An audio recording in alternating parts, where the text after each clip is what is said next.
silsiladii milga iyo ismaandhaaf qaybtii sagaalaad oo hadda la soo saaray miiska wada hadalka ee midnimo qaran filmis ayaa waxaa codkiisii tulmoona inoogu soo tubiyey fanaanka luuqdiisa lala tacajabay ee sanadka dambe fankiisu xiisaha dheeraadka aan leeyahay xasan cabdi xuseen xasan yare xasan oo silsilada wax ka bedelay hal xidhaalo iyo su'aalo in la furo u baahanna meesha soo dhigay ayaa yidhi geed mug weyn oo lahayn meeris laga hargala dayaxaan muuq lahayn mulkigaan dooris gelin wufti dumar hadduu jiro wuu noo macnayn erayada dhegihiinna soo gaaraya waxaa mawjadihiisa suugaanta nooga soo ixtiraaqay abwaanka weyn ee suugaantaysa la hulin la'yahay abwaan baadiye abwaankan oo ahaa abwaankii silsilada seeska u jeexay ayaa mar labaad ku soo laabtay garoonka isaga oo xididada u jaray abwaan jamaal cali fidhan isla markaana xabsiga u taxaabay abwaan baadiye oo suugaantiisii dhumucda lahayd dumarka dhulka kula dhacay ayaa mar kale yidhi xantu waa maadi dumar waa masiir xaawalay midutuushaa tilmaantay magaya ragguye matalaadaad waddaan maanku wuu diidan yahay maxamed iyo anwar tooti oo ah macallimiintii silsilada seeska u jeexay ayaa xusid mudan waana sakiil kacsoo idin leh dumarkay fallaadho ku foorartaa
tilmaantay magayo ragwe matalaadaad wadaan kuu diidan yahay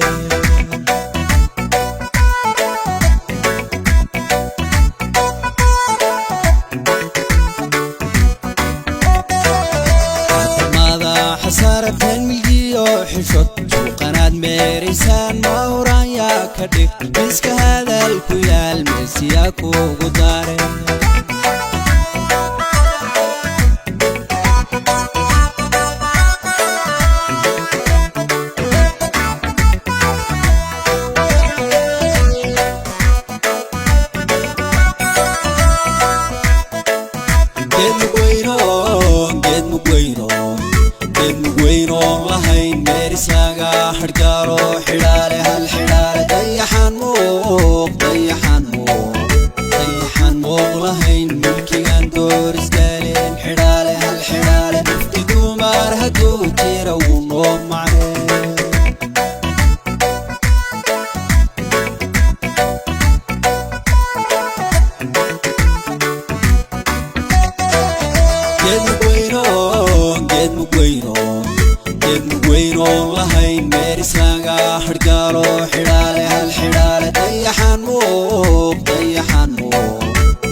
سري ملقا حلي ما نعدي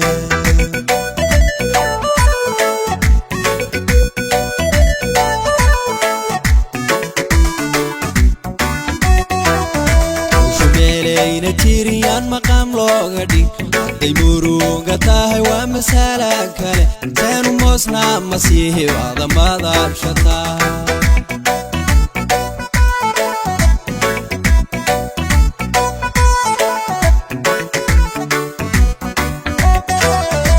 فميسان هداها مهوران كيساو وجد حوق لابرياهن إذن من دورسي مبدأ غاضتين ومرحلة قراعة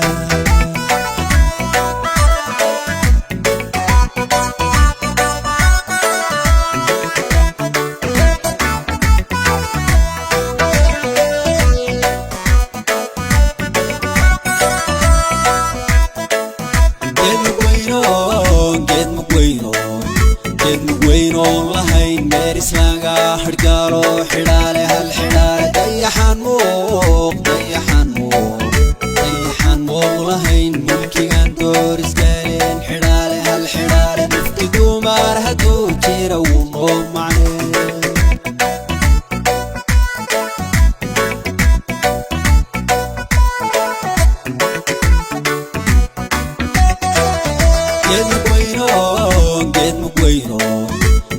وينو لهين مارس لاغا حرقالو حلالي هالحلالي ضيحان موق لهين ملكي كان دورس قالين حلالي هالحلالي نفتقو مارهدو جيرا